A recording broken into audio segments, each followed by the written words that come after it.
Na mtazamaji, karibu. Mwenzetu ni Yula Nzale ambaye yuko tayari kwa taarifa hizi kwa ishara. Mtu mmoja amethibitishwa kufariki kufuatia vurugu zilizoshuhudiwa mjini Mbale, Vihiga saa chache kabla ya mkutano wa Linda Mwananchi unaoongozwa na seneta wa Nairobi Edwin Sifuna. Na marehemu alivamiwa na umati baada ya kudaiwa kumdunga kisu jamaa aliyehamia mrengo tofauti. Haya kijiri Mbale kule Kakamega, njama ya kutibua mkutano katika uwanja wa Malemba ulizimwa baada ya Sifuna kuwahimiza wafuasi wasiondoke uwanjani licha ya vitoa machozi kutupwa katikati ya umati mkutano ulipokuwa ukiendelea. Na Gatete Njoroge na taarifa hii.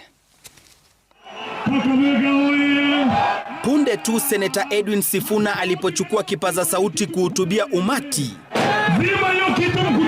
kitoa machozi kilitupwa ndani ya mkutano karibu na jukwaa,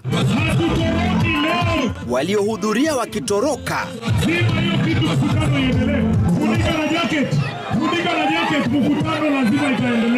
Wafuasi walirejea kwa mpigo, lakini baadhi yao wakimenyana na wale waliofika kuharibu mkutano wao.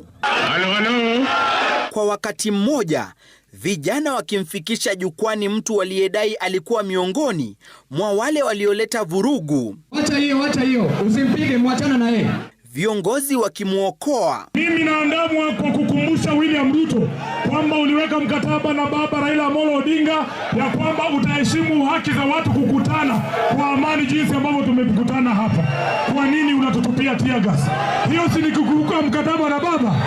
Kabla ya viongozi hao kufika Kakamega, kundi la watu waliokiri kuunga mkono serikali walizunguka mji huo wakibeba mabango na kuvalia sare zilizochapishwa maandishi ya kuunga serikali mkono. Walisisitiza Kakamega ni ngome ya serikali. Baadhi hata hivyo walijificha uso na kubeba mipini. Kule Mbale ambako viongozi wa Linda Mwananchi walifika baada ya mkutano wa Kakamega, makundi mawili yalikabiliana saa chache kabla ya kuwasili kwao. Wakati wa mtafaruku huo, mtu mmoja alipigwa na umati hadi kufariki baada ya kumdunga kisu jamaa aliyeunga mkono mrengo tofauti. Polisi wamedhibitisha kisa hiki. Wiki jana, hali sawia ilishuhudiwa mjini Kitengela ambako mrengo wa Sifuna ulitua. Inadaiwa kuwa maafisa wa usalama walitumia vitoa machozi kutibua mkutano uliohudhuriwa na halaiki ya watu. Mtu mmoja alipigwa risasi na kufariki hapo. Gatete Njoroge, Runinga ya Citizen.